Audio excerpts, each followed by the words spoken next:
Shalom everyone, welcome to our weekly shir, Tuesday evening learning Chassidut, and it's being dedicated in memory of my grandmother Chaya Sarah Bat Yecheskel of blessed memory, by my brother Beryl, and all of the Tuesday night shirim, very special. It's actually connected to the idea of Yom Hazikaron, which this evening is going to begin, the day of remembrance for the Chalalei Tzahal, for the fallen of the IDF, and for those that have been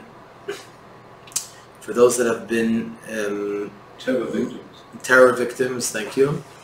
And unfortunately, as you may know, that my uncle, my father's youngest brother, was murdered just over 18 years ago over here, unfortunately, when the terrorist Yimach Shema blew up bus number 19 right here in Rechavia on Aza Street. I just missed that bus.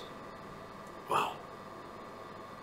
You were coming up on Aza Street from Hari. The closest bus stop was that bus stop, and I took that bus. That bus used to go to the old city. Wow. I had my shop. I had to be there.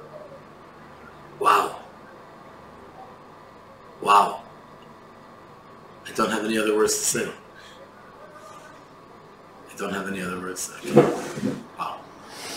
A couple of years later, the 19 blew up again in front of the cafe that was just 100 meters up. You're reminding me of another freaky type of thing, that the terrorist, the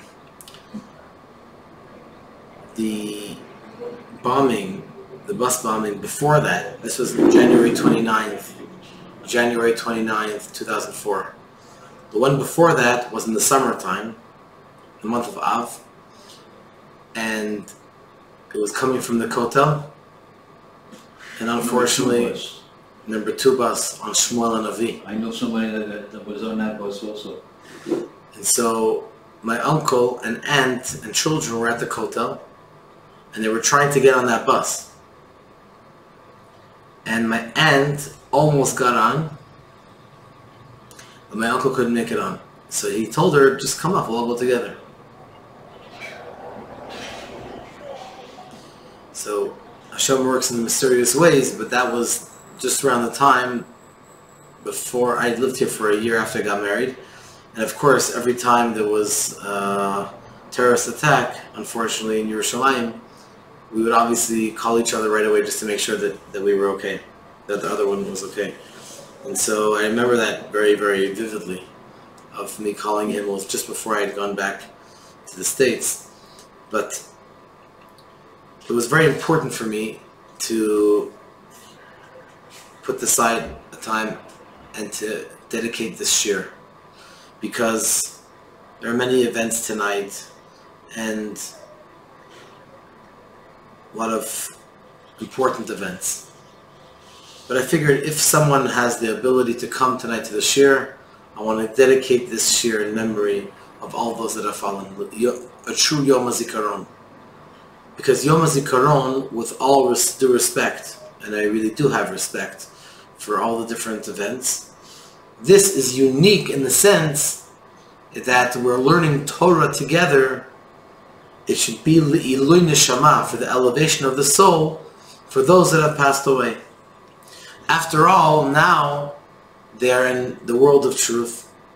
Unfortunately, they had to experience what they had to experience. But perhaps it's much more painful for us that are here in this world, and we have to survive with their void. And there, as opposed to them, their neshamas are in the world of truth, and for us it's very unfortunate. But because they're in the world of truth, therefore the best way for us to connect with them is through learning Torah, because a spiritual relationship is the ultimate relationship, a relationship of such that cannot be separated by space. That's why it says, "Al yipatir adam mitoch chaveiro ela mitoch dvar halacha." a person is, let's say, going to go travel somewhere, and you're saying goodbye to your friend, and so a person should not separate from their friend only through a Davar Halacha. Why? What's the importance of learning Torah? Because if someone's going to go away for a month, for a year, for 10 years, so the space separates between them, between the two friends. But if they learn a word of Torah or a subject or share a concept of Torah, then the Torah keeps them together. Even though physically there will be lots of space and time perhaps between the two, but this will keep them together. On a similar note, when we want to connect to a loved one, and especially the soldiers that protected they made the ultimate sacrifice for us, for all of Am Yisrael, for Eretz Yisrael. So the best way for us to connect to their neshamas is through learning Torah, and that's why I felt that it's important to have this shir today. The subject that I want to talk about is the subject of Mesirat Nefesh, self-sacrifice. Firstly,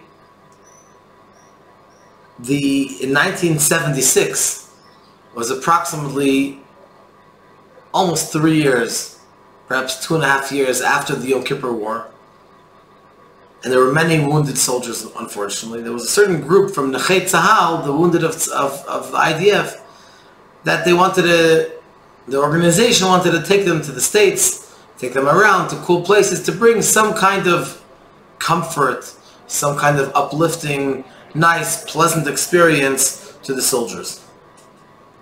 You weren't around then? That is correct. Danish likes the it's good. I'm grateful, Baruch Hashem, for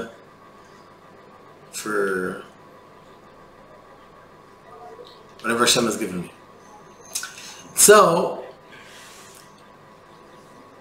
someone suggested, why don't you go and visit the Rebbe? So the Rebbe made a special talk. He spoke to them in Hebrew.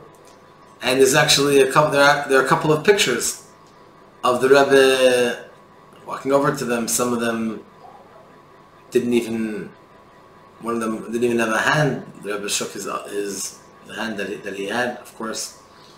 And one of them said that this was his best experience in the States. He said when the Rebbe held his hand warmly and smiled at him and said one word, Todah, thank you. He made him feel as if there's at least one person in the world who truly, deeply appreciates the sacrifice that he made. Baruch Hashem wasn't the ultimate sacrifice, but it was obviously a tremendous sacrifice. And the Rebbe said in that talk, when the Rebbe spoke to the soldiers, he said that it's a Jewish custom to make a suggestion even if you're not asked. So the Rebbe said, I'm going to suggest something. The name of your organization is Nechei Tzahal, the wounded of the IDF. I'm going to suggest that your organization should have a new name. Metsuyanim Shabi Yisrael. The excellent, super successful individuals of Am Yisrael. In other words, Nechei, the wounded, makes it feel like, Nebuch, unfortunate people. You are the crown jewel of Am Yisrael, of the entire nation. Practically speaking, they still have obviously the original name, but at least we know what it should be, what the goal should be, and what the name of this organization really should be. And so, when it comes to the subject of Mesirat Nefesh, of self-sacrifice, the mitzvah is that if a person passes away, or if a person passes away and is killed because they're a Jew, that means that's the ultimate sacrifice of passing away, al Kiddush Hashem, for the sanctification of Hashem's name. Just because you follow Hashem's ways. Fortunately, today, in today's society, this idea of passing away on Kiddush Hashem is less of an issue. Baruch Hashem, today, Am Yisrael is recognized for their accomplishments. Obviously, there still are Jew haters, the Amalek of this generation. But in the bigger picture, it's not communism and it's not the Holocaust, Baruch Hashem. We usually don't have these issues today. So one can ask an obvious question. Where do we have Mesirat Nefesh today? Unfortunately, at least from the past, hopefully it's not something of the future, that terrorists and Jew haters, there still are those today, but in the bigger picture, it's not so. So where can a person find by themselves, in their own life, the idea of Mesirat Nefesh in 2022? And the answer is that you have Mesirat Nefesh, self-sacrifice, on different levels. You have the literal level, and we hope and pray that it's something of the past and never happens again. I read an article, they have a number of how many soldiers, how many people passed away. Excuse me. We discussed that today at the shir. It was 24. I think it's 24. 23. Yeah. 2469? It was 23 something. Yeah, but that was last year, though. Last year was 23. Soldiers, 23,000 something soldiers, and then 4,000 killed by terrorists. Unfortunately. The number that I saw. These are last year's numbers. Okay. Whatever. It's every person is thank you. Is a world, and I'm just saying the number that I saw. I don't know obviously the details. But the article was very interesting, unfortunately very, very sad. But the first one, who was number one? Because they have a list. That was in 1817, or not 1871. That was when they started counting based on a certain occurrence. This was a guy, his name was Rabbi, so that was the number that I said, whatever, 2469, 24,069. I hope it was, his name was, the first one was Rabbi Avram Shlomo Zalman Tzoref. And he lived here in Jerusalem, and he was very influential in receiving different what's the word, like a budget, different stipends, money for the yishuv for living here in Israel. It's 1851, and he tried to bring more olim to come to Israel, and his success bothered the Arabs, of course. And he's going to Tavan. They killed him, unfortunately, in the old city near the Chorvashul. As he was saying Shema Yisrael, just before he passed away, he made his children and grandchildren swear that they're never going to leave Israel. He's buried in Har HaZitim. And of course, his family is here, and his grandson Yoel Moshe Solomon was from the founders of Petach Tikva. The last one, unfortunately, was hopefully the last one. Totally.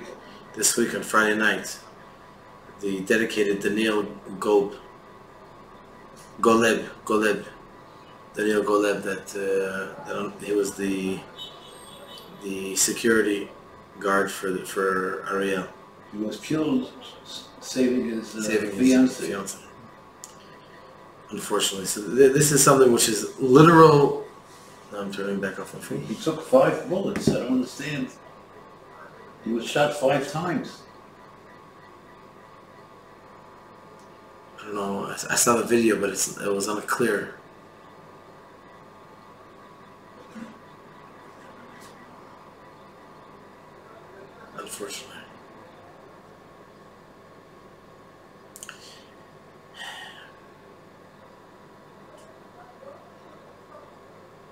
But beyond that, there are other types of Mesirat Nefesh. There are other types of self-sacrifice. Not only the literal. What does it mean, Mesirat Nefesh? In Chassidut it says that Nefesh, which literally means a soul, it also means Ratzon, a will. What does that? What does it mean that a Nefesh means will? And one of the ways of saying that you want something is I will. I want something. You have a will, and not I will, I want something. In other words, my soul, my essence, I want A, B, or C. So the person's soul is the core of your will. That's why it says, the Alter Rebbe says that in the Tanya, that if you want something, you'll get it. One of the main problems why people are not unsuccessful is because they don't really, really want it. If you want it, you'll make it happen. Because if there's a will, there's a way. That's it. That's where it comes from, the Tanya. Right. So a person that deeply wants something, it's I. So the nefesh is really, ratzon is really a desire. That's the two are strongly linked together.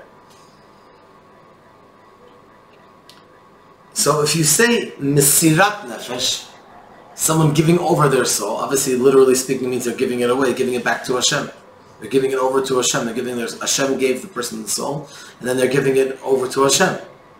But it doesn't only have to be dying for mesirat nefesh. Mesirat nefesh can also be a state where a person gives up of their will. So let's say they want to do something, instead of coming to a Torah class, they want to watch a baseball game. They have a really big desire, they love baseball, they're vouching for a certain team, and they say, you know what, I'm going to put my will to the side, mesirat nefesh, I'm going to come to the Torah class on Tuesday evening at 7:30, or it's usually on Sundays, I think. That's called mesirat nefesh. We would rather that mesirat nefesh than the literal mesirat nefesh. Now everybody has their own soul, everybody has their own nefesh, and everybody has their own things in life which are very, very important to them. For some things it's easier to give up, and some things it's more difficult to give up. The more difficult, the more connected to you the subject is, the more difficult it is to give it up. And the more complimentary it is when you do give it up. Well, that's not all of that is not Kurus Nefesh, is not Hashem, it's not. It's a type of mesirat nefesh, a type of self-sacrifice. The Torah and Hashem has to be connected to that. What you're giving. What do you mean? Okay, I'm going to give up eating chocolate. That's not anything that has to do with Hashem or the Torah. Well, if it's for, first of all, it says in the Ramban, Nachmanides says, for last week's parsha, Kadesh atzmecha bemutar lach. The Torah says, Kedoshim tihiyu, you should be holy. Why? Ki kadosh ani, Hashem says, because I am holy. So, in a second I'm going to tell you something interesting, which is not directly connected, but it's fascinating on this verse. But Kedoshim tihiyu, you shall be holy.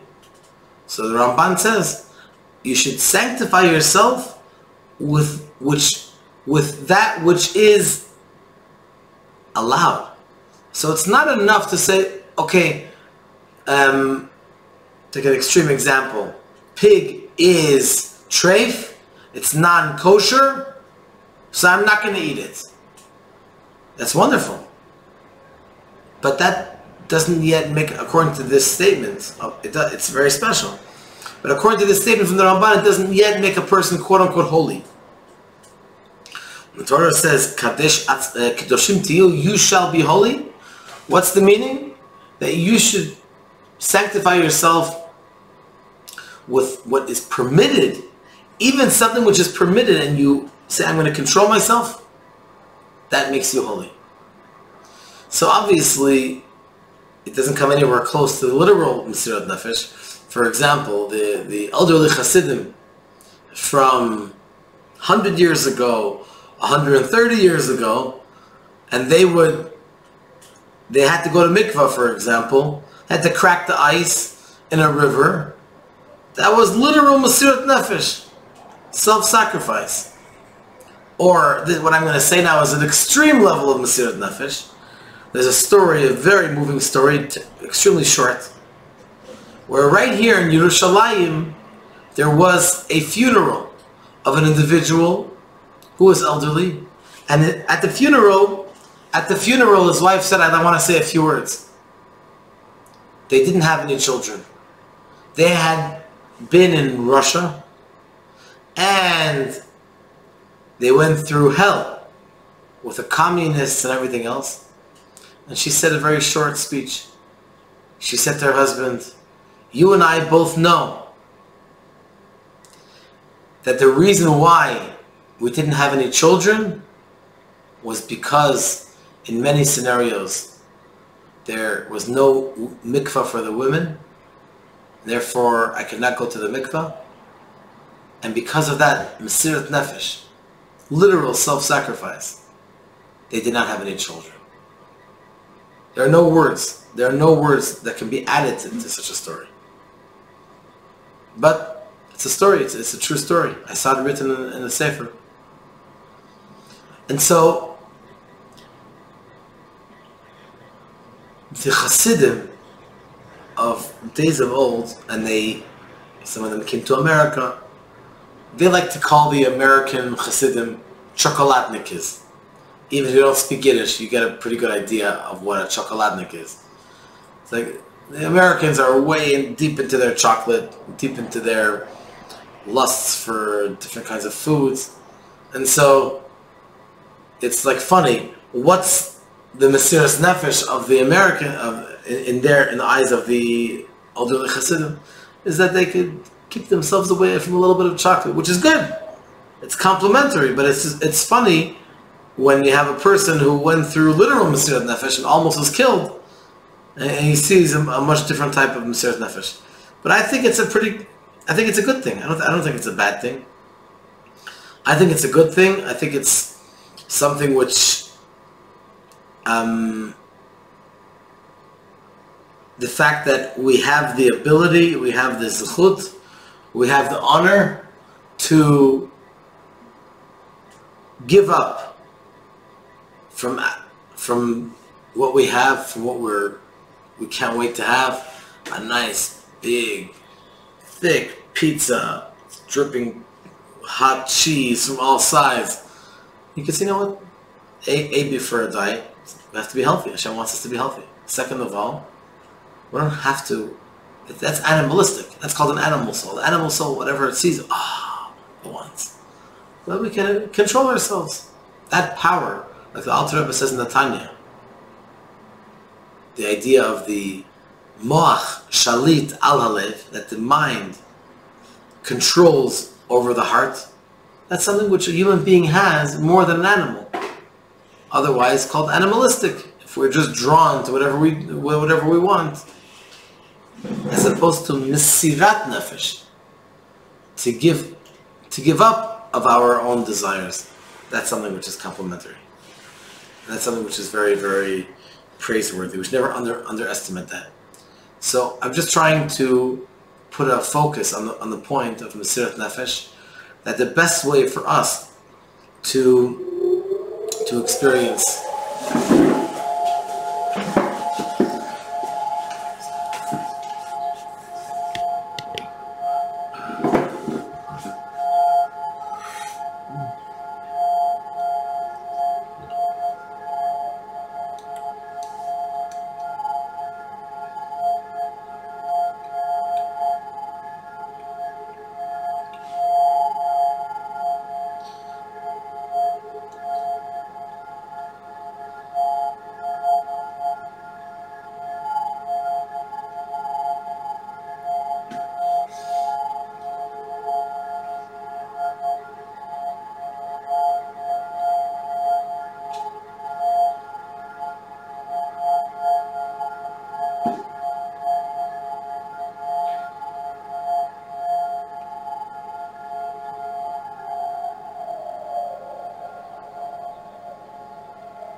So in summary of the point that we've been saying up until now is that Mesirat Nefesh, at a time when we remember those that made the ultimate sacrifice, one of the best ways to connect to them is to continue their memory through our Mesirat Nefesh, our own Mesirat Nefesh, which is not dying for Mesirat Nefesh, hopefully, only living for Mesirat Nefesh. Do the best that we can, to do more than we can. And the more we do, the greater of a memory it is for their souls, for their neshamas. And many of us know at least one soldier or one person that passed away in a terror attack. And even if you don't, I'm sure you can go online and you can take one soldier as adopt, so to speak, adopt their memory and give tzedakah, learn Torah in their memory, and do mitzvahs, because now that they're in the world of truth, in the world to come, they can't do any mitzvahs anymore.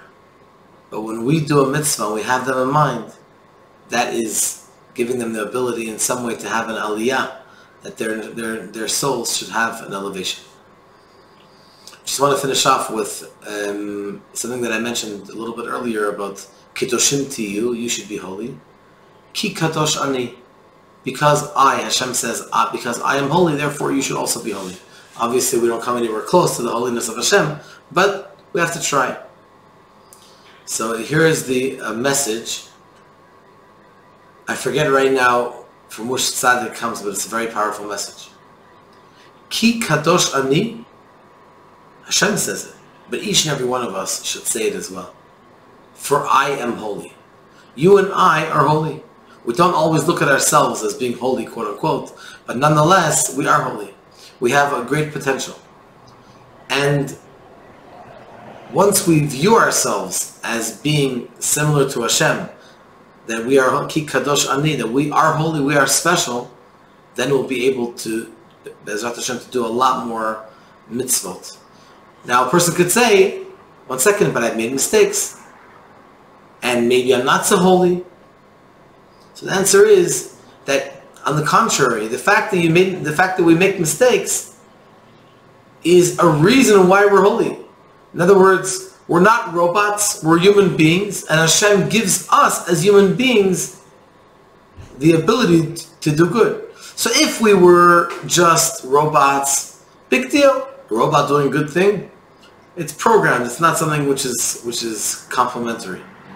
But if a human being that had the choice to do otherwise and makes the proper choice, or made the wrong choice by mistake, and then did teshuvah and repented, Hashem says, "Wow, this is huge. This is amazing." Kol hakavod. So hopefully this is a positive note for us to finish off with. Ki kadosh ani, that we are holy, and God forbid it doesn't have to be Kiddush Hashem, sanctification for Hashem's name in a literal sense, but we have to use our potential to express our holiness and to be active as much as possible. Shekoach should be only Besorot Tovot, only good news in Eretz Yisrael and Am Yisrael, and Besorot Tovot right over here in Yerushalayim. Thank you.